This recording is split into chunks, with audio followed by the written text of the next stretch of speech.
సామెతలు 3:29.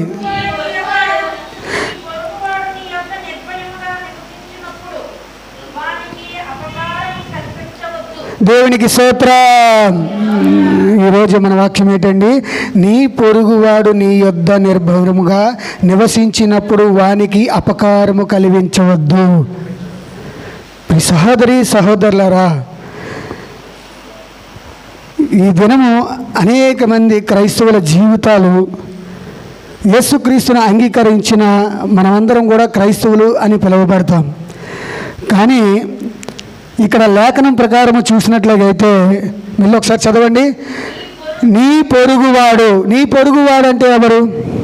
నీ పక్కనున్నవారు, నీ ఎదుటివారు. నీకు ఎప్పుడైనా ఎవరైనా పరిచయం అయితే వారందరినీ కూడా ఏమంటారు? నీ పొరుగువారు. లేదంటే నీ పక్కన ఎవరైనా కొత్తగా అద్దెకి దిగినా సరే వారిని పొరుగువారు అంటారు. కానీ క్రైస్తవులైన మనం మన పక్కింట్లో ఎవరైనా అద్దెకి దిగితే వారు రాను రాను డెవలప్ అవుతూ ఉంటే సహించలేకపోతున్నాం హృదయాలు. ఏమవుతున్నాయండి? మెయిన్ క్రైస్తవులండి. ఎందుకంటే క్రైస్తవులు చాలా ప్రాధాన్యత. ఈ భూమి మీద ఎవరు ఎంతమంది ఉన్నారో అనవసరం. కానీ సాతానుడికి ఎవరు కావాలి? క్రైస్తవులు కావాలి. సాతానుడికి క్రైస్తవులే కావాలి. నీ పక్కన వారు ఇల్లు ఖాళీ చేసిన తర్వాత కొత్త వాళ్ళు ఎవరైనా వచ్చి మొన్నటి దగ్గర పసుపు తాడు వేసుకొని తిరుగుతుందిరా, ఈరోజు బంగారపు తాడు వేసుకొని తిరుగుతుందిరా, ఓడి అమ్మ మొన్నటి దగ్గర సైకిల్ రా, ఇప్పుడు బండి కొన్నారా ఆయన అంటే క్రైస్తవుల జీవితం. మనం క్రైస్తవులమే. ఎందుకంటే ఇతరుల గురించి మాట్లాడే అర్హత మనకు ఉందో లేదో తెలియదు, కానీ క్రైస్తవుల గురించి మాట్లాడుకునే అర్హత మనకు ఉంది. ఎందుకు? మనం యేసుక్రీస్తుని సొంత రక్షకుడుగా అంగీకరించాం కాబట్టి. యేసుక్రీస్తుని సొంత రక్షకుడిగా మనం అంగీకరించాం కాబట్టి ఆ అర్హత మనకు ఉంది. ఆ విధంగా నడుచుకోవాలని ఉంది. అందుకే అక్కడ చెప్తున్న మాట, నీ పొరుగువాడు నీ యొద్ద నిర్భయముగా నివసించినప్పుడు వానికి అపకారము కల్పించవద్దు. దేవునికి స్తోత్రం. ఏమై ఉందండి? ఈ మాట ఎవరికి చెప్పబడి ఉంది? క్రైస్తవులుగా పరిశుద్ధ గ్రంథాన్ని అనుసరిస్తూ యేసుక్రీస్తుని సొంత రక్షకుడిగా అంగీకరించిన వాళ్ళకి ఈ మాటలు తెలిస్తే పొరుగువాడికి తెలుస్తుందా? పొరుగువాడు ఎలాగున్నా పర్వాలేదు, కానీ ఈ మాట తెలిసి దేవుని మార్గమును నడుచుకున్న వారు మాత్రం ఏ విధంగా ఉండాలా? ఏ విధంగా మన జీవితాలు ఉండాలి? యేసుక్రీస్తు ప్రభువారు సర్వము విడిచిపెట్టి ఈ లోకానికి వచ్చాడు. సర్వము విడిచిపెట్టి ఈ లోకానికి వచ్చాడు. ఈ లోకానికి వచ్చినప్పుడు ఆయన ఏ రోజు కూడా నేను సర్వోన్నతుడి దేవుడు కుమారుని కదా అని పొగరపడలేదు. ఏం పడలేదండి? పొగరపడలేదు, హెచ్చింపబడలేదు. నేను ఈ స్థాయిలో ఉన్నాను కదని అనుకోలేదు. కానీ పాదాలు కడిగాడండి. ఎవరికంటే పాదాలు కడిగాడు? శిశువులకి పాదాలు కడిగాడు. ఈ రోజుల్లో అధికారులు కానీ, లేదంటే ఒక షాపు ఓనర్ కానీ, లేదంటే మీరు పనిచేస్తున్న ఇంటిగల ఓనరమ్మ కానీ మీకు పాదాలు కడగలదా? ఒక్కసారి ఆలోచించండి. యేసుక్రీస్తు ప్రభువుకి సాదృశ్యంగా మనం ఉండాలి అంటే, యేసుక్రీస్తు ప్రభువుకి సాదృశ్యంగా మనం నడుచుకోవాలంటే, కనీసం ఆయన మనం అంగీకరిస్తున్నాము అంటే, ఆయన మా దేవుడని మనం చెప్పుకోగలుగుతున్నామంటే ఆయనలో ఒక లక్షణం కలిగైనా మనం నడుచుకోగలిగి ఉండాలి. మనకు చేతనైనది చెయ్యగలిగి ఉండాలి. అబద్ధం మనకు చేత కాదు. యథార్థంగా చెప్తున్నాను. 24 గంటల లోపు ఏ ఒక్కడైనా అబద్ధం ఆడకుండా ఉండగలడా? వర్కుని బట్టో, లేకపోతే సమస్యను బట్టో, లేదా పనిని బట్టో ఎక్కడో జగదంబ దగ్గర ఉంటాను. ఎక్కడ ఉన్నామంటే సార్ మీ ఇంటి దగ్గరే ఉన్నాను సార్ అంటాను. అబద్ధమే కదా అది. అది ఏ విధమైన అబద్ధమే. అది బాబు ఎక్కడున్నా వస్తున్నావా ఫంక్షన్ కంటే, లేదు ఫంక్షన్ రావట్లేదు నేను బయట ఉన్నాను అంటాను, కానీ ఇంటి దగ్గరే ఉంటాను. అది అబద్ధమే కదా. యథార్థంగా మాట్లాడుకుంటే మనం క్రైస్తవులైన మన ద్వారాగా యేసుక్రీస్తు ప్రభువుని అంగీకరించిన ఆయనకి మనం ఏమైనా చెయ్యగలమా? మన ద్వారాగా ఏదైనా చెయ్యగల సత్తా మనలో ఉందా? ఏదో 100 రూపాయలు సంపాదిస్తే దేవుడికి 10 రూపాయలు ఇచ్చేస్తే అది సత్తా కాదు. లేదే నాకు ఏదో 30,000 శాలరీ వస్తుంది దేవుడికి 10,000 రూపాయలు వేస్తానంటే అది సత్తా కాదు. నీ ద్వారాగా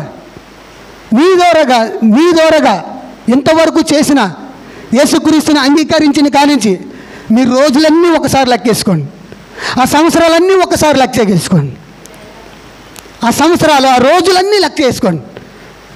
యేసుక్రీస్తు వైపు నడిపించడానికి ప్రయత్నించారా? యేసుక్రీస్తు ప్రభువు యొక్క సాదృశ్యము అంటే ఇతరులు పాడైపోతే ఆయన పాడైపోవాలని కోరుకున్నాడా? ఇరుగు పొరుగు వారిని ఆయన ద్వేషించాలని చెప్పాడా? నీ బంధుమిత్రుల్ని తోసివేయమని చెప్పాడా? ఎలా? యేసుక్రీస్తు ప్రభుని మనం అంగీకరిస్తున్నామంటే లేదంటే అంగీకరించడమైనా మానేయాలి. అరే నీ తల్లిదండ్రులు చాలా గొప్పవాళ్ళరా, నేను గొప్ప గొప్ప చదువులు చదివిస్తున్నారంటే, లోకానుసారమైన తల్లిదండ్రులు నేను గొప్పవాళ్ళు అంటున్నారంటే, నువ్వు యేసుక్రీస్తు ప్రభుని సొంత రక్షకుడిగా అంగీకరించినప్పుడు యేసుక్రీస్తు ప్రభు వారు ఎవరండి ఆయన? మనం అందరం ఆయన్ని అంగీకరిస్తున్నామంటే ఆయన మనలాంటి పాపేనా? ఆయన మనలాంటి మనిషేనా? ఆయన మనలాగా అబద్ధాలాడతాడా? ఆయన మనలాగా ఒకరి మీద ద్వేషిస్తాడా? మరి ఎలా? మనం ఆయన అంగీకరిస్తున్నాం కదా, ఎలా చేస్తున్నాం అంగీకారం? అధికమైన ప్రేమ అని ఒక కవి రాశాడు. అధికమైన ప్రేమతో నేను మహిమపరుస్తానని. అధికమైన ప్రేమ ఈ లోకంలో ఇప్పుడున్న మనుషుల్లో, గతంలో అయితే మనకు తెలియదు కానీ ఇప్పుడున్న మనుషులు అయితే అధికమైన ప్రేమతో ఆయన ఆరాధించడం అనేది అబద్ధం. అధికమైన ప్రేమ అంటే ఏమిటో తెలుసా? నీ కొడుకు కన్నా ప్రేమ, నువ్వు వేసుకున్న మెల్లో నల్లపూసల దండ కన్నా ప్రేమ, నువ్వు కొన్న ఇల్లు అంతకన్నా ప్రేమ, నీకున్న ప్రాణం అంతకంటే ప్రేమ. అది అధికమైన ప్రేమ. పెదాలతో పాడేస్తాం, మనసుతో చేయలేము. పెదాలతో చప్పట్లు కొడతాం, చేతులతో సహాయం చేయలేము.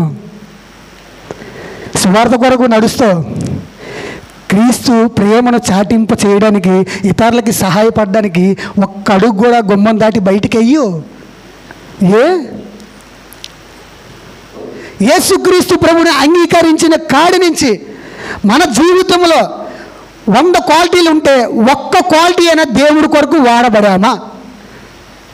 ఒక్క క్వాలిటీ యథార్థంగా, ఒక్క క్వాలిటీ.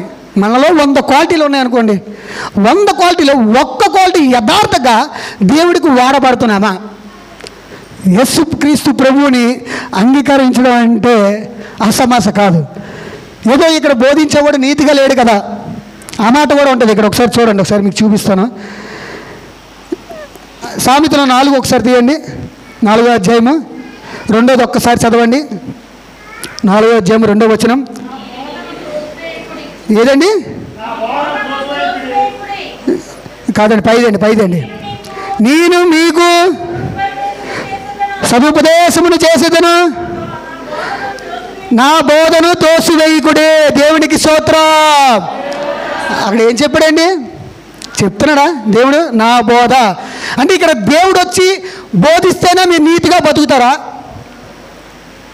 అంటే ఇక్కడ దేవుడు వచ్చి పరిశుద్ధాత్ముడుగా తెల్లటి వస్త్రాలతో ఉండి మీరు నీతిగా బతకండి అంటేనే నీతిగా బతుకుతారా?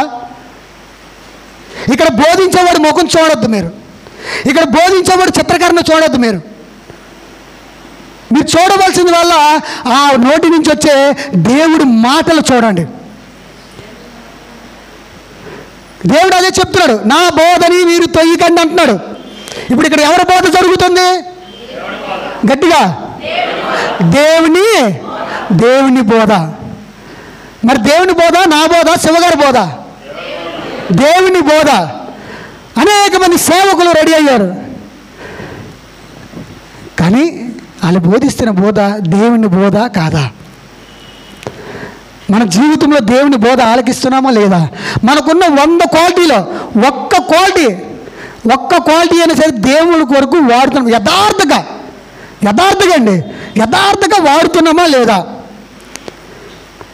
ముందు నమస్కారం ఏంటి, వెనకాల వెళ్ళిపోయిన తర్వాత పనికిమాలోడికి నమస్కారం చేసిన అనవసరంగా, అది అబద్ధమే. అమ్మా బాగున్నావమ్మా, దిక్కుమాలి ఎప్పుడు కాల్ చేయి పడిపోతుందో. ముందు మాత్రం బాగున్నావమ్మా అని అంటాం, జస్ట్ అలా వెళ్ళిపోగానే ఇంకా బలంగా ఉందిరా దుఃఖపోతులాగా.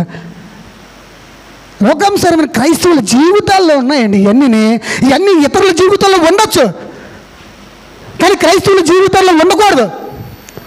తొలగించడానికి ప్రయత్నించండి. చనిపోకముందు, నువ్వు వాడిపోకముందు, నువ్వు రాలిపోకముందు నీకున్న 100 క్వాలిటీలో ఒక్క క్వాలిటీ యథార్థంగా 100 చేయలేరు నేను చేయలేను, కానీ ఒక్క క్వాలిటీ అయినా సరే మీరు యథార్థంగా చేసి చూడండి. మీ జీవితంలో అద్భుతాలు జరగకపోతే అప్పుడు మీ జీవితంలో అద్భుతం జరగట్లేదంటే, మీ జీవితంలో ఆశ్చర్యకారాలు జరగట్లేదంటే ఏదో లోపం ఉంది కదా. యేసుక్రీస్తుని సొంత రక్షకుడిగా అంగీకరించిన తర్వాత కూడా నీలో లోపం ఉందంటే ప్రయోజనం ఏమిటి? యేసుక్రీస్తుని నీ సొంత దేవుడని నువ్వు చెప్పుకొని వెళ్తున్నావే, నా ప్రభువు నన్ను రక్షిస్తాడని చెప్పుకుంటూ వెళ్తున్నావు, ప్రయోజనం ఏంటి? యేసుక్రీస్తు ప్రభువుని అంగీకరించిన ప్రయోజనం ఏంటి? యేసుక్రీస్తుని నేను వెంబడిస్తానని అనడం ఏమిటి? మన నడుస్తున్న మన జీవితంలో ఏమాత్రము యేసుకి సంబంధం ఉందా? యేసుకి అనుసరించి మనం నడుస్తున్నామా? సహోదరి సహోదరులారా, యేసుక్రీస్తు ప్రభువారు అయ్యా చెప్తున్నారు,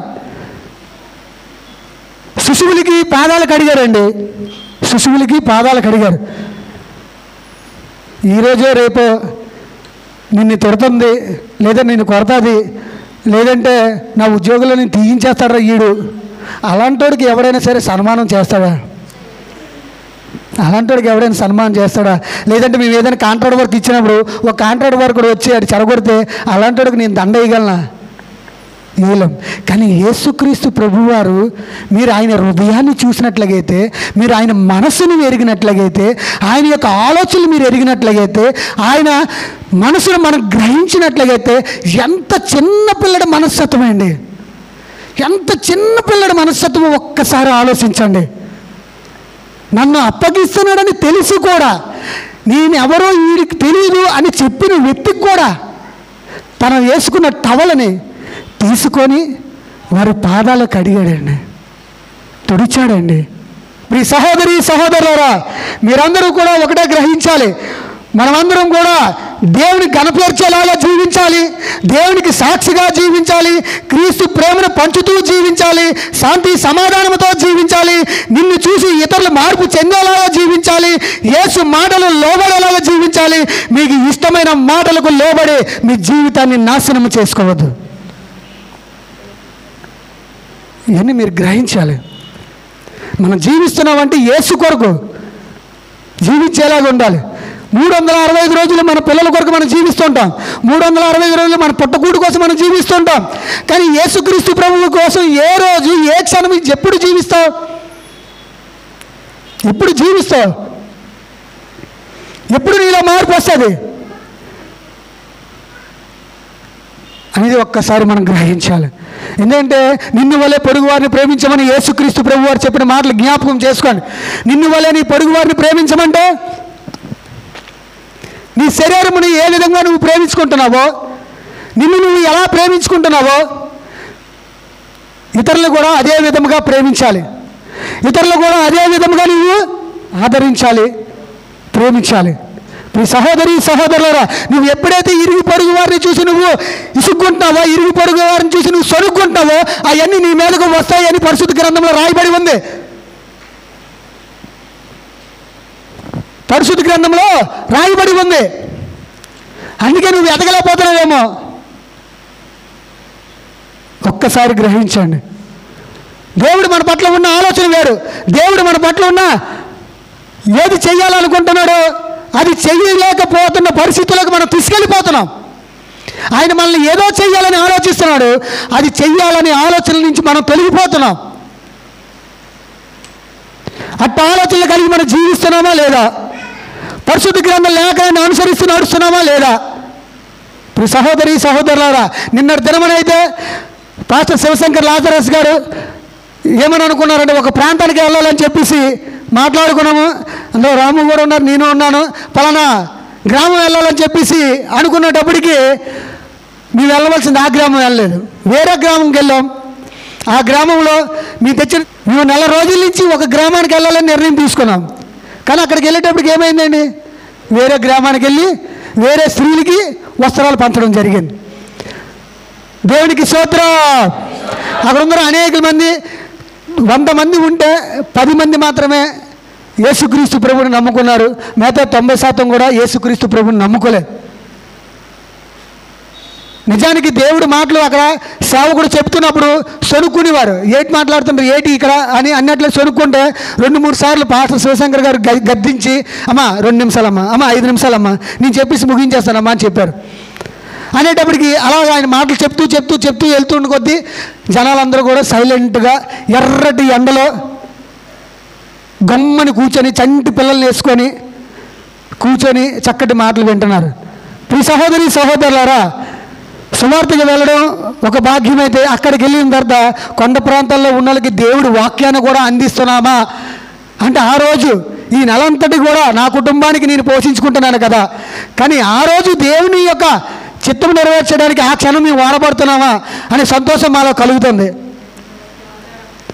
ఈ సహోదరి సహోదరులారా, దేవుడి మాటలకు మనం లోబడేటట్లు ఉండాలని, దేవుడి మాటలకు మనం బలపరిచేటట్లు ఉండాలని ప్రతి సేవకుడు కూడా ప్రయాసపడుతూ ఉంటారు. కూర్చున్న విశ్వాసాలందరినీ కూడా నడిపించాలని, మంచిగా నడిపించాలని అనుకుంటారు. కానీ ఈ గడప దాటిన మరుక్షణం నుంచి ఆ మాటల్ని విడిచిపెట్టేస్తున్నారు, ఆ మాటల్ని తొలగించేస్తున్నారు. ఆ మాత్రానికి నువ్వు క్లాస్కి వెళ్ళడం ఎందుకు? ఎప్పుడో పరీక్షలు రాయాలని 10th క్లాస్ పరీక్షలకి 365 రోజులు పరీక్షగా క్లాసులకి వెళ్ళడం ఎందుకు? వృధా కదా. ఆ రోజు ఒక్కరోజు వెళ్ళి పరీక్ష రాసిస్తే సరిపోద్ది కదా. కానీ 365 రోజులు స్కూల్కి వెళ్ళడం, అందులో సెలవులు ఆదివారాలు వెళ్ళనక్కర్లేదు కదా, పరీక్షలు డైరెక్ట్గా రాయొచ్చు. కానీ పాస్ అవ్వాలంటే ఏం చేస్తాడు ఆ విద్యార్థి? ఆయనకు అనుకున్న సమయం ఉన్న ప్రతిసారి సెలవులు లేని దినాలన్నీ కూడా స్కూల్కి వెళ్ళాలని ఆశతో ఉంటాడు, మంచి మార్కులు తెచ్చుకోవాలని వెళ్తూ ఉంటాడు. కానీ ఇక్కడ మనం ఆశపడే వస్తున్నాం, ఇక్కడ కూడా మనం ఏమైనా వస్తున్నాం, ఇక్కడ మనం ఆశపడే వస్తున్నాం దేవుడి వాక్యాన్ని వినాలని, దేవుడి వాక్యాన్ని నేర్చుకోవాలని ఆశపడే వస్తున్నాం. లేదా సేవకుడు కళ్ళ దృష్టికి పడాలరా నేను వచ్చానని వస్తున్నాం, సేవకుడు దృష్టిలో నేను పడాలరా అని వస్తున్నాను, అమ్మో యాదవారు నేను మచ్చరేసుకోవాలరా అని వస్తున్నాం.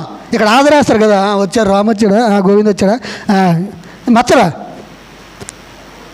ఇది కాదండి, ఇది కాదు. నటించొద్దు, నటించొద్దు, అసలు నటించొద్దు. సేవకుల ముందు కానీ క్రైస్తవులు నటించొద్దు, దేవుని మందిరంలో నటించొద్దు. దేవుని వాక్యానికి లోబడడానికి జయించండి. ఈరోజు దేవుడు మనతో మాట్లాడుతున్నాడని గ్రహించండి. ఏరా ప్రతి శుక్రవారం వచ్చినా రావట్లేదంటే, నువ్వు పని మనిషి వచ్చి కూర్చుంటే ఆయనకి ఏం జీతం వస్తుందా? ఆ మాటలు వింటే నీకు జ్ఞానం వస్తుందని. ఏరా ప్రతి ఆదివారం రావట్లేదంటే, ఆ మాటల వల్ల నువ్వు తప్పిపోతున్న మార్గంలో సరళ నడుస్తావని. మీ సహోదరి సహోదరులారా, ఈ మాటలు మీరు గ్రహించాలి. మన గడప దాటి వాక్యాన్ని విడిచిపెట్టేటట్లయితే మన జీవితాలన్నీ కూడా నాశనమే. ఈ గడప దాటి వాక్యాన్ని విడిచిపెడుతున్నారంటే మన జీవితాలన్నీ కూడా వ్యర్థమే. ఆ స్కూల్కి వెళ్ళిన విద్యార్థి నేర్చుకొని ఆ పాఠాన్ని మళ్ళీ ఇంటికి వచ్చి మళ్ళీ తల్లిదండ్రులు ట్యూషన్కి పంపించి చదవరా అంటే ఆ మైండ్లోకి, ఆ ఆలోచనలోకి ఆ మాటలు వెళ్ళి, ఆ పాఠాలు వెళ్ళి చదివితే కానీ అది నేర్చుకోని పరిస్థితి. కానీ క్రైస్తవులు ఏమవుతున్నారు? దేవుని మందిరానికి వచ్చి ఆ కొద్ది నిమిషాలు ఓపిక పట్టి కుర్చీలో నించొని కూర్చొని అటు ఇటు పుణుకు చేసి ఆ మాటలు వినిసి వెళ్ళిపోతే చాలరా యాదవారు గడిచిపోయిందిరా అంటారు. కానీ దేవుడు వాక్యమును మన ఇరుగు పొరుగు వారికి తెలియపరిచేలా ఉండాలి, ఇరుగు పొరుగు వారికి సాదృశ్యంగా నిలిచేలా ఉండాలి. ఎప్పుడూ అదే బ్రతుకులా, యేసుక్రీస్తు ప్రభువుని అంగీకరించిన కానీ అదే బ్రతుక. ఏముందండి మార్పులో? ఏముంది మనలో మార్పు? ఏది ఆలోచిస్తున్నాం? సహోదరి సహోదరులారా, గ్రహించండి. యేసుక్రీస్తు ప్రభువారి ఆలోచనలు గ్రహించండి. మీరు ఆయన హృదయాన్ని మీరు చూడండి, ఆయన మనసుని ఎరగండి, ఒక్కసారి ఎరగండి. పరిశుద్ధ గ్రంథం లేఖనంలో ఒక మాట రాయబడి ఉంటుంది, ఈ లోకంలో ఏ రోగానికైనా సరే వాక్యమేనంటండి, వాక్యమే ఆరోగ్యం ఇస్తుందంట, వాక్యమే ఆరోగ్యాన్ని ఇస్తుందంట. సహోదరి సహోదరులారా, వాక్యమే ఆరోగ్యాన్ని ఇస్తుందనే మాట పరిశుద్ధ గ్రంథ సామెతలో ఉంటే చూపిస్తాను, కానీ కోపంలో మీరు చూపిస్తున్నారేమో. ఎవరి మీద తాపం మీరు చర్చిల మీద చూపిస్తున్నామా? చూపించకండి. చర్చిల మీద చూపించకండి. మాటల మీద కోపం మీద చర్చిల మీద చూపించకండి. చర్చ్ ఎవరో ఉన్నారు, సంఘం ఎవరో ఉన్నారు, క్రీస్తువే ఉన్నాడు. నువ్వు వచ్చి నేర్చుకుంటున్నది దేవుడి మాటలు, సీరియల్లో మాటలు కాదు. నువ్వు వచ్చి నేర్చుకుంటుంది ఎవరి మాటలు? దేవుని మాటలు. ఆ దేవుని మాటలకి లోబడేటట్లు ఉండాలి మనం. మన జీవితంలో మనం మరణించక ముందు ఒకరికి ఏజ్ ఇక్కడ 70 ఉంది, 60 ఉంది, 50 ఉంది. కానీ రేపు చనిపోతామా, ఎల్లుండి చనిపోతామా తెలియదు. మనకు తెలియదు. అసలు ఎప్పుడు చనిపోతామో కూడా మనకు తెలియదు. ఎలా ఉంటామో తెలియదు. మీకు ఒక సంఘటన చెప్తున్నాను ప్రియ సహోదరి సహోదరులారా. ఈ దినమున ఉపమాన రీతిలో కొత్తగా పెళ్ళైన ఒక జంట భార్యాభర్తలు, వారు క్రైస్తవులే ఉన్నారు. ఇది యథార్థమైన సంఘటనలా మీరు ఆలోచించాలి. కొత్తగా జంట అయిన వారిద్దరూ కూడా చాలా ఆనుకూలంగా దేవుడిని శృతిస్తూ, దేవుని మహిమపరుస్తూ, వారికి వచ్చిన ఆదాయంలో దేవునికి వేస్తూ, దేవునికి కానుక సమర్పిస్తూ, దేవుని కనపరుచుకుంటూ వారు వెళ్తున్న జీవితంలో వెళ్తుండగా సంవత్సరంన్నర ఒక బాబుని, పెళ్ళైన సంవత్సరానికి ఒక బాబుని కనిన తర్వాత కనిన 2-3 రోజులకే భర్త చనిపోయాడు. చూసారా, ఇక్కడ ఎంతోమంది చుచ్చు అనేస్తున్నారు, అప్పుడే చుచ్చు అని. ఇప్పుడు సహోదరి సహోదరులారా, గ్రహించాలి. దేవుడు చేస్తున్నాడు అంటే దాని వెనక ఒక పెద్ద కారణం ఉంటుంది. అది మామూలు కారణం కాదండి, ఎంతో పెద్ద కారణం ఉంటుంది. నిన్ను భర్త దూరం చేస్తున్నాడంటే నిన్ను ఒంటరిగా వదిలేయమని కాదు, నిన్ను నలుగురిలో హేళన చేయడానికి కాదు, నిన్ను నలుగురిలో ఇస్తురాకులో చూడడానికి కాదు, దేవుడు తోడై ఉంటున్నాడని. బిడ్డ ప్రార్థన చేస్తుంది, నా భర్తను చచ్చిపోయాడు, ఇదేనా నేను చేస్తున్నాను, ఇదేనా అంటే దేవుడు ఎలాగైపోయాడంటే, ఒక వ్యక్తి ఒక దగ్గర పనిచేస్తున్నప్పుడు ఇంకో వ్యక్తి ఒక 1000 రూపాయలు ఎక్స్ట్రా ఇస్తానంటే ఈ వ్యక్తి ఏమవుతాడంటే 1000 రూపాయలు ఇచ్చిన దగ్గరికి వెళ్ళిపోతున్నాడు. మళ్ళీ ఈ వ్యక్తి ఇంకోటి 1000 రూపాయలు ఇస్తానంటే అక్కడికి వెళ్ళిపోతున్నాడు. క్రైస్తవులు కూడా అలాగే ఇక్కడ ఇతరుల వల్లే ఉన్నారు.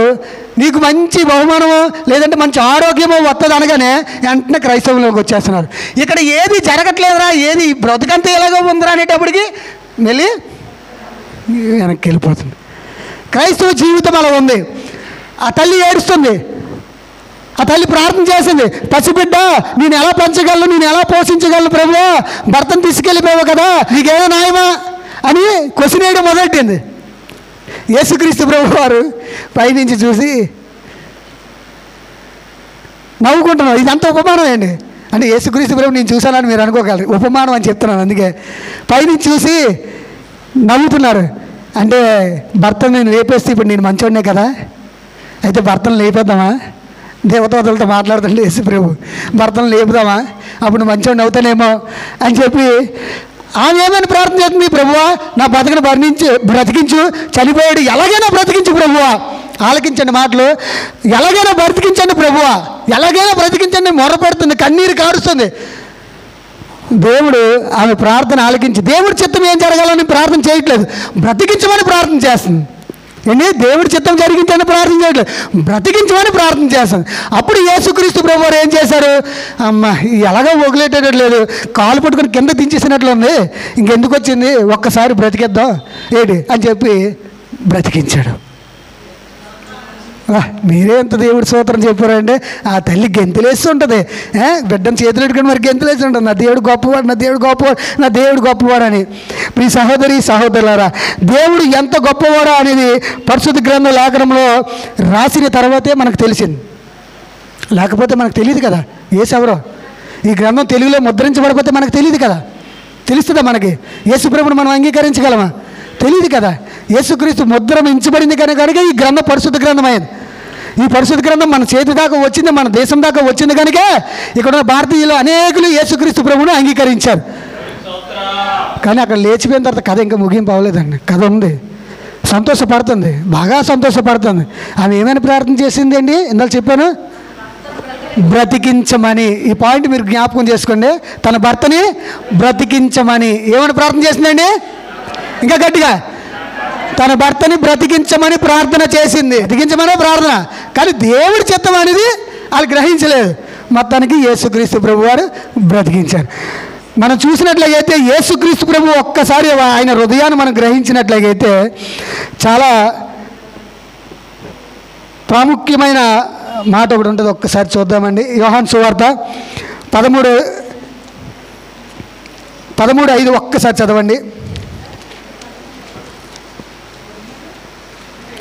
13:5 13వ అధ్యాయము 5వ వచనం చెప్పండి, చదవండి. నీళ్ళు పోసి శిశువుల పాదములు కడుగుటకును తాను కట్టుకుని తువాలతో తుడుచుటను మొదలుపెట్టాను. ఇట్లు చేయొచ్చు. ఆయన సీమోను పేతురు నొద్దకు వచ్చినప్పుడు అతడు, ప్రభువా నీవు నా పాదములు కడుగుదువా. దేవునికి స్తోత్రం. అక్కడ ఎవరున్నారు? పేతురు ఉన్నారు, సీమోను పేతురు ఉన్నారు. ఇప్పుడు సహోదరి సహోదరులు, అక్కడ శిశువులు కొద్ది నిమిషాల తర్వాత లేదంటే కొద్ది గంటల తర్వాత యేసుక్రీస్తు ప్రభు వారు ఎవరో తెలియదని చెప్పే సంఘటన జరుగుతుంది. ఏం జరుగుతుంది? యేసుక్రీస్తు ప్రభు వారు ఎవరో తెలియదని సంఘటన జరుగుతుంది. అలాగే యేసుక్రీస్తు ప్రభు గారిని అంగీకరించే సంఘటన కూడా జరుగుతుంది. అలాంటి వ్యక్తులు కూడా, ఆ వ్యక్తులు ఈలే అని ఎవరికి తెలుసు? యేసుకు తెలుసు. ఎవరికి తెలుసు? యేసుకు తెలుసు. మరి యేసుకు తెలిసి కూడా పాదాలు కడిగాడంటే ఆయన హృదయం ఎంత మధురమైనదో ఒక్కసారి ఆలోచించండి. ఆయన మనసు ఎంత మధురమైనదో ఒక్కసారి ఆలోచించండి. ఒక్కసారి మనం యేసుక్రీస్తు ప్రభుని సొంత రక్షకుడిగా అంగీకరిస్తున్నామంటే ఆయన హృదయం ఎలాంటిదో ఒక్కసారి గ్రహించండి. మన సంపాదన ప్రాముఖ్యము కాదు ఆయనకి, మనం వేసుకున్న డ్రెస్ ఆయనకి ప్రాముఖ్యము కాదు, మనకున్న జాబులు ఆయనకు ప్రాముఖ్యము కాదు. అందుకే బంగారం అడగలేదు, వజ్రాలు అడగలేదు, హృదయాన్ని అడిగాడని చెప్పాడు. కానీ హృదయంలో మనకి అనేకమైన లక్షలకు పైకి కోరికలు ఉంటాయి.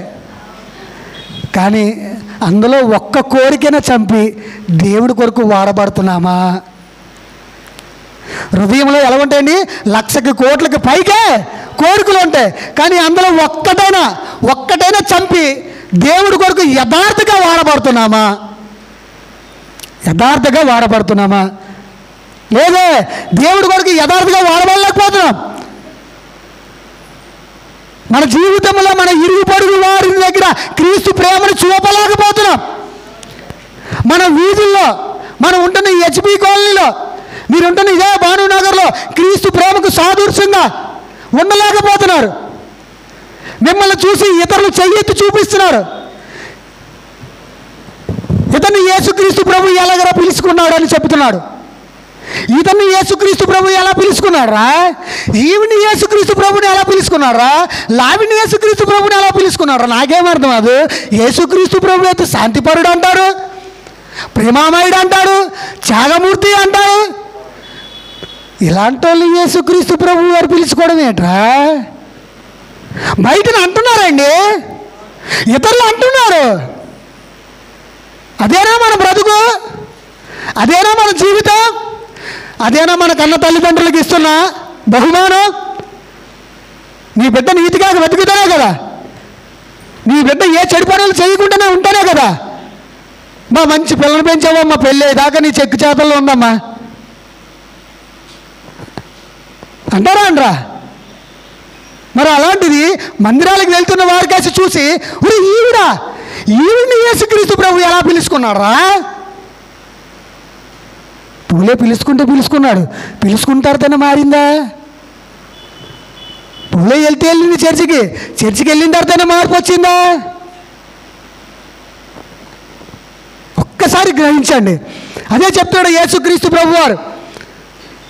యేసుక్రీస్తు ప్రభు ఇరుగు పొరుగు వారిని నిన్ను వల్ల నీ పొరుగు వారిని ప్రేమించుము. పరిశుద్ధ గ్రంథం లేఖనాలు ఆయన మాటలు గ్రహించక, ఆయన చిత్తాన్ని మనం గ్రహించక, మనం ఇష్టానుసారమైన కోరికలన్నీ తీసుకెళ్ళి ఆయన నెత్తి మీద పెట్టేస్తాం. ఇలాగా మనకు ఇష్టానుసారమైన కోరికలన్నీ తీసుకెళ్ళి ఏం చేస్తాం? ఆయన నెత్తి మీద పెట్టేస్తాం. ఆయన చేతులతో ఇద్దామనుకున్నది ఒకటి, మీరు ఆయన నెత్తి మీద పెట్టేది ఒకటి. ఆయన చేతులతో ఇద్దామనుకున్నది ఒకటి, మీరు ఆయన నెత్తి మీద తీసుకెళ్ళేది ఒకటి. ఆ పిల్లకైతే మంచి భవిష్యత్తు ఇద్దామనుకున్నాడు, ఆ పుట్టిన కొడుకు అయితే మంచి జీవితాన్ని ఇద్దామనుకున్నాడు. కానీ తనేమేమని ప్రార్థన చేసింది? నా భర్తను, వినాలి గట్టిగా, నా భర్తను బ్రతికించమని ప్రార్థన చేసింది. బ్రతికించాడు. బ్రతికించిన కొద్ది రోజులకి భయంకరమైన రోగం వచ్చింది.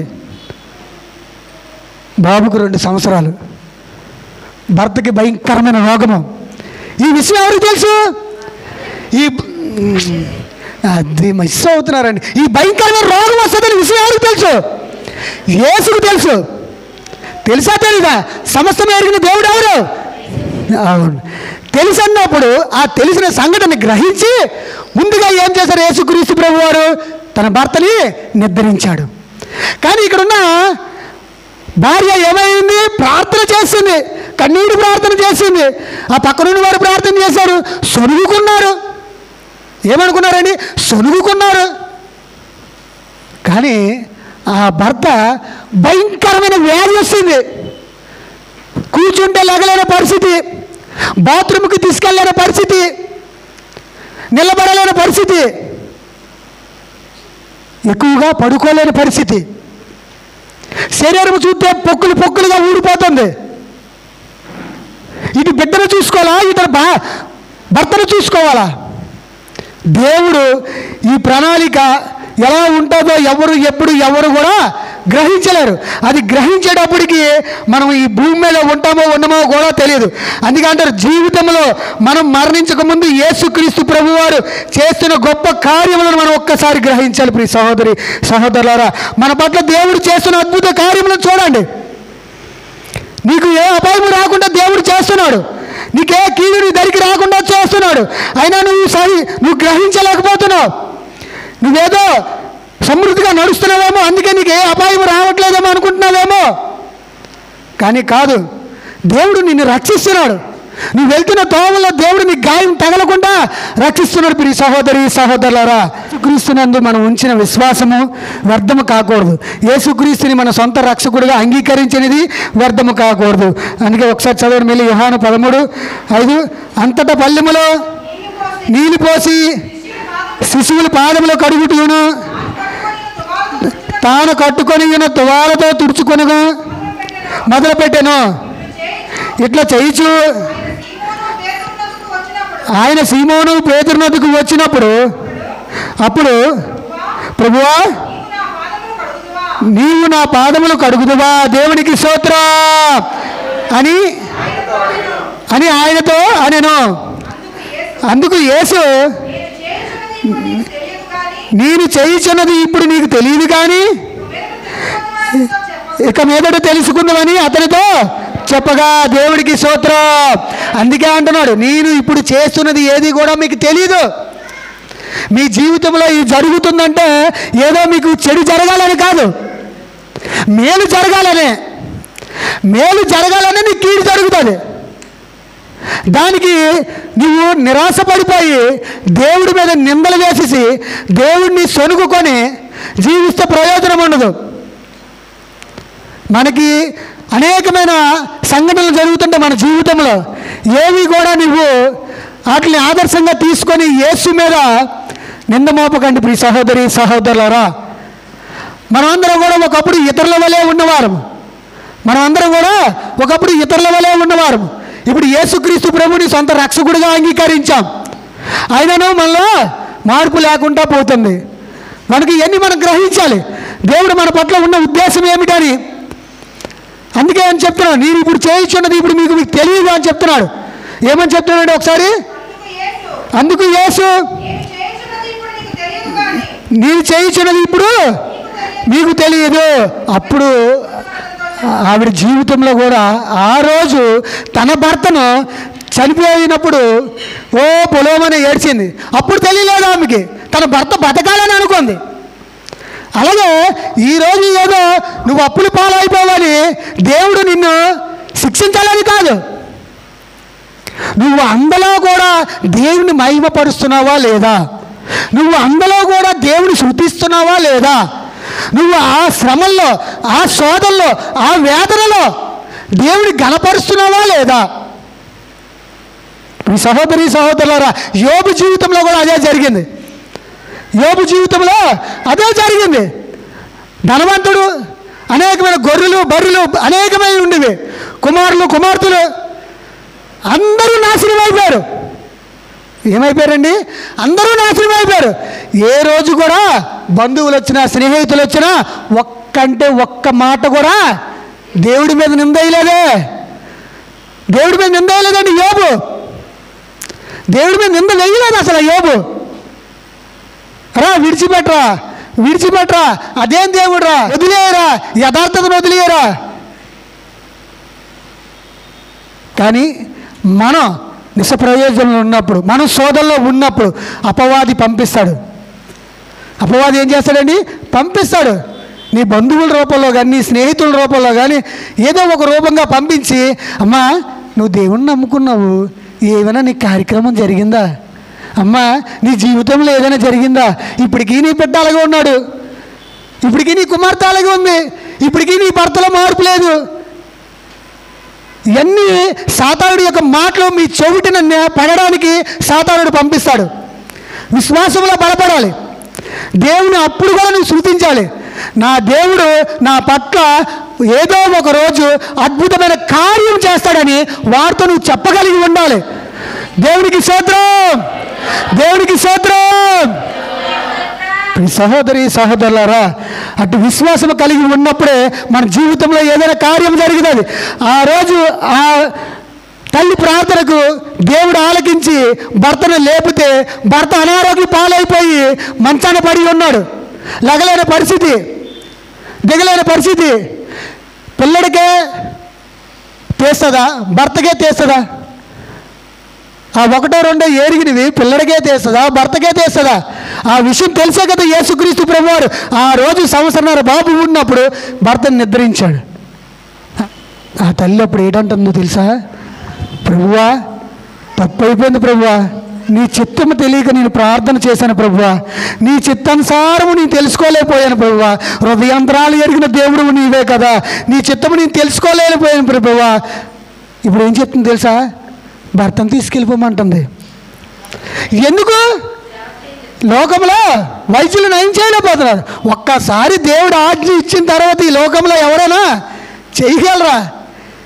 కోట్లు ఖర్చు పెట్టినా, లక్షలు ఖర్చు పెట్టినా, ఫారెన్ నుంచి డాక్టర్లు వచ్చినా, చెన్నై నుంచి డాక్టర్లు వచ్చినా ఎవరు ఏం చేయలేరు. ఎందుకు? అక్కడ దేవుడు నిర్ణయం తీసుకున్నాడు, ఇలాంటి వ్యాధి వస్తుందమ్మా, నువ్వు భరించలేవు, చంటి పిల్లని నట్టుకొని భర్తన వేదనతో నువ్వు ఉండలేవు, కనుకే నీకు పెళ్ళి అయిన సంవత్సరానికి నీ భర్త నిద్రించాడన్న సంగతి తెలియక బ్రతికించమని ప్రార్థన చేసింది. ఇప్పుడు ప్రభువా తప్పు అయిపోయింది ప్రభువా, అయితే స్వస్థతపరచు, లేదంటే తీసుకెళ్ళిపో ప్రభువా. డిసైడ్ అయిపోయింది, తీసుకెళ్ళిపో ప్రభువా అని. అలా ఉంటే ఏ రోజైనా సరే నీ జీవితంలో ఇలాంటి సంఘటనలు కానీ ఏదైనా సంఘటనలు జరిగే ఉంటే ఆ సంఘటనలో మీరు దేవుడి వైపు ఏనెత్తి చూపించవద్దు. మీరు దేవుడి వైపు ఏనెత్తి చూపించద్దు. దేవుడు గొప్ప కార్యం చేస్తాడు. ఇక్కడ అది చెప్తున్నాడు. ఒకసారి మళ్ళీ ఒకసారి యోహాను సువార్త తీయండి.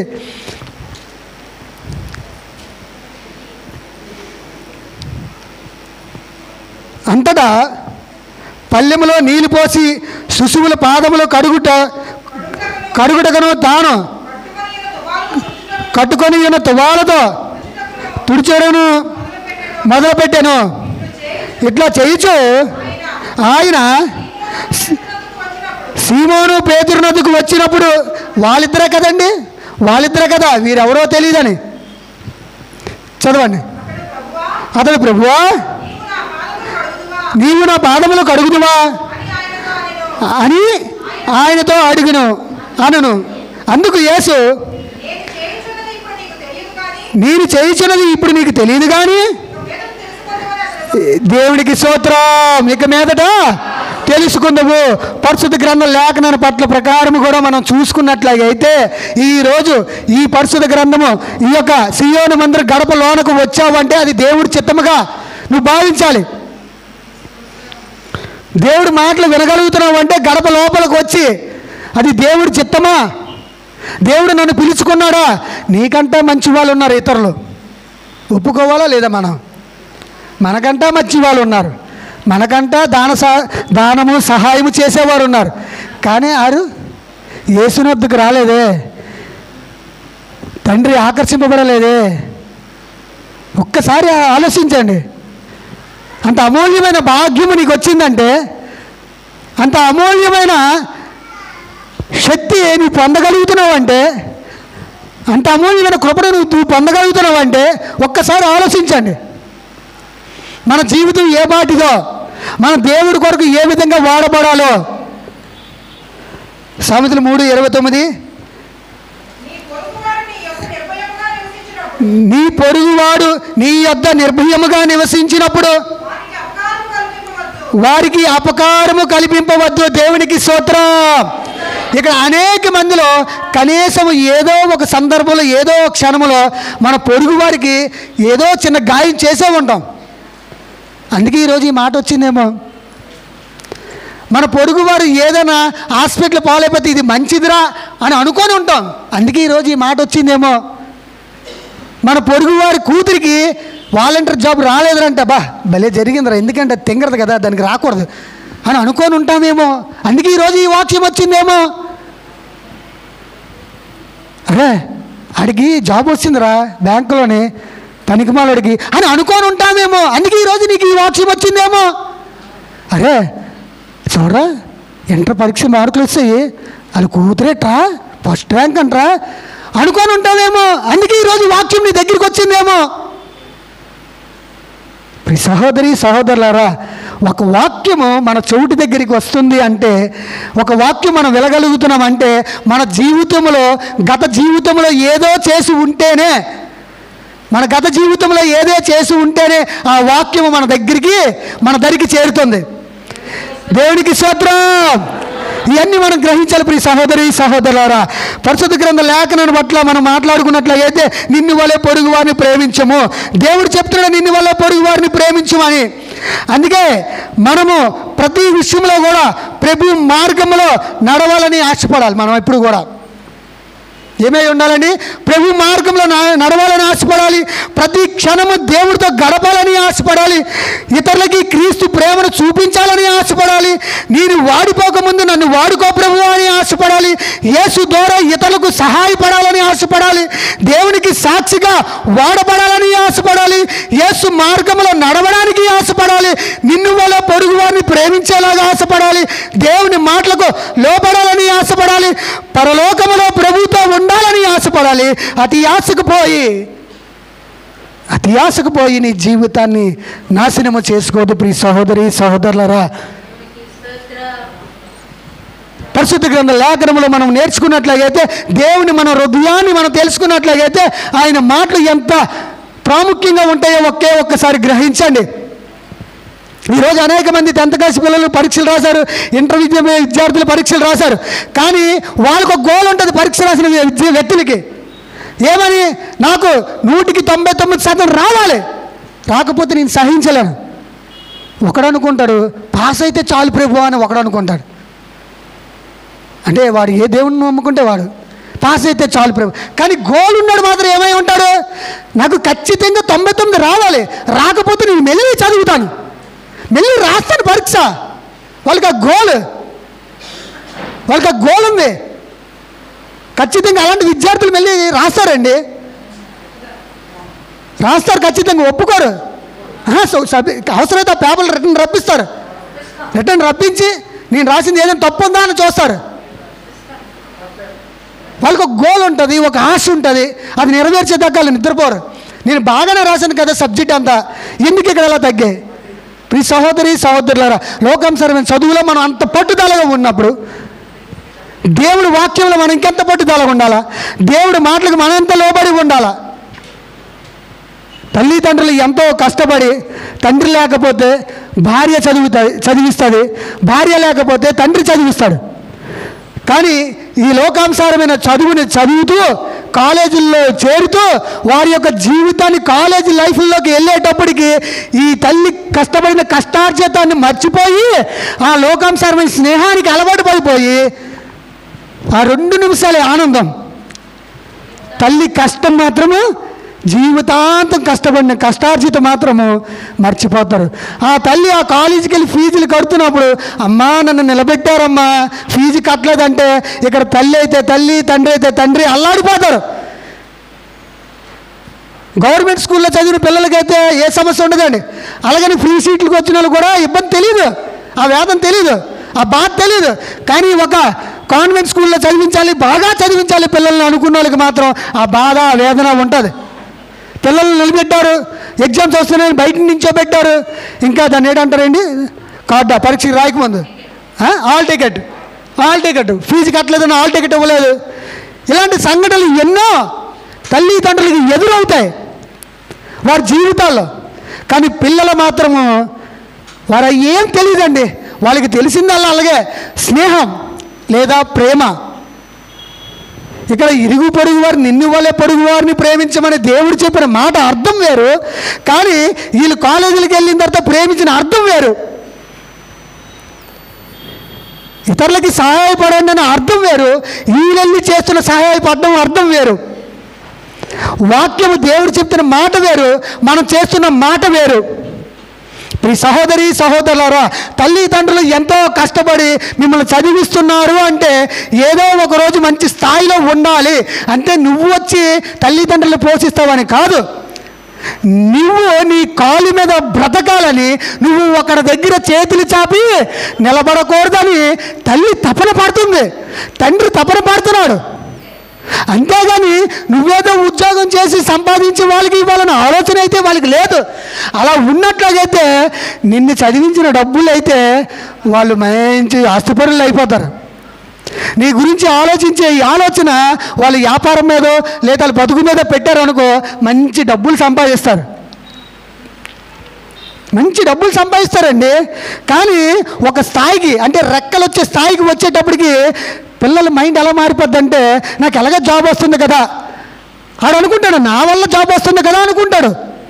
కానీ కాదు, తన వెనకాల తల్లి కష్టం ఉంది, తండ్రి కష్టం ఉంది, వాళ్ళ వేదన ఉంది. వాళ్ళ ఆలోచన అంతా కూడా ఒకరి దగ్గర నువ్వు చెయ్యి చాపి ఉండకూడదురా. ఈ రోజుల్లో కూతుర్ని చదివిస్తున్నారంటే కారణం ఏంటి? తన భర్త దగ్గర, తన బంధువుల దగ్గర కింద స్థాయిలో ఉండకూడదు, రేపొద్దున నేను బ్రతకగలను అనే స్థాయికి నా కూతురు ఉండాలని ఈ రోజు కాలంలో కూతురుని చదివిస్తున్నారు. పెళ్ళిళ్ళు చేయవలసిన వయసు వచ్చినా కూడా చదివిస్తున్నారు. అంటే కారణం ఏమిటి? నువ్వేదో సంపాదించి ఇచ్చేస్తావా, లేదా అత్తారింటికి వెళ్ళిపోతే తల్లిదండ్రులు మర్చిపోతావు, తల్లిదండ్రులు మర్చిపోతావు. కానీ నీ సంపాదన ఏమి అమ్మగారింటికి పంపించవు కదా, నీ భర్తకు చూసుకుంటావు, నీ కడుపున పుట్టిన బిడ్డకు చూసుకుంటావు మెల్లిని, అంతేగాని నీ తల్లి కాసి చూడు. కానీ నీ తల్లి ఏమని ఆశపడుతుంది అంటే, నా కూతురు తన భర్త దగ్గర చేయి చాపకూడదు, తన భర్త దగ్గర కింద స్థాయిగా ఉండకూడదు. ఒకనాడు ఒక దినమనాడు తన భర్త ఉన్నా లేకపోయినా తన రెండు కాళ్ళ మీద నిలబడి బ్రతికే స్థాయికి ఎదగాలని చిన్నప్పటి నుంచి నిన్ను పోషించడానికి తల్లి పడుతున్న ఆవేదన, తండ్రి పడుతున్న ఆవేదన, ఇవన్నీ కూడా దేవుడు మాటలు, ఇవన్నీ కూడా దేవుడి యొక్క మీకు నేర్పిస్తున్న మాటలు.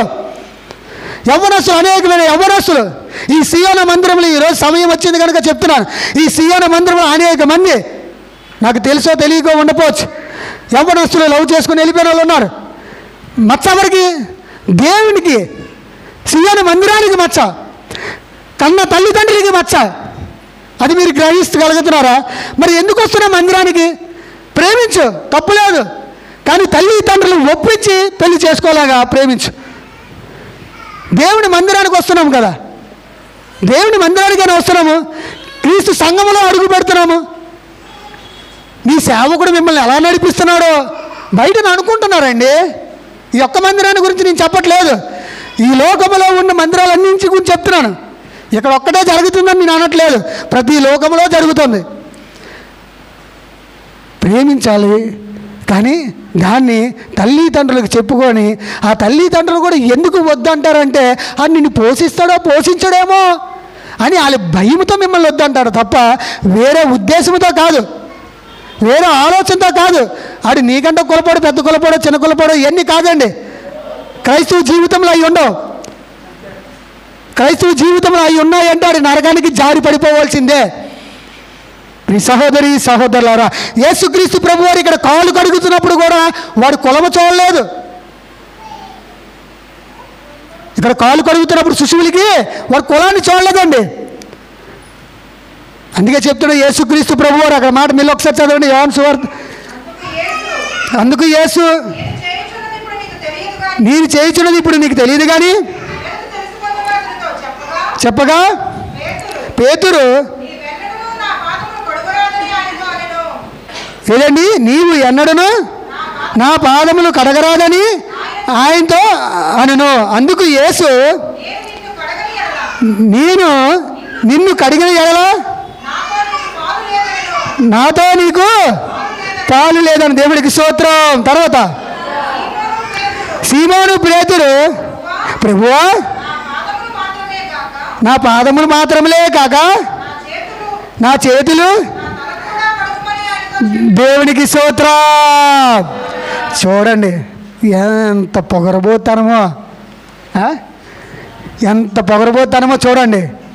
ఏమని చెప్తున్నానండి, నా పాదములు కడగడమే కాకుండా నా చేతులను నా తలను అంటే దానికి అర్థం ఏంటి? ఇంక చేతులు తల అంటే అర్థం ఏంటి? స్నానం చేయించమని అర్థం. ఆయన ఎంత తగ్గాడో చూడండి.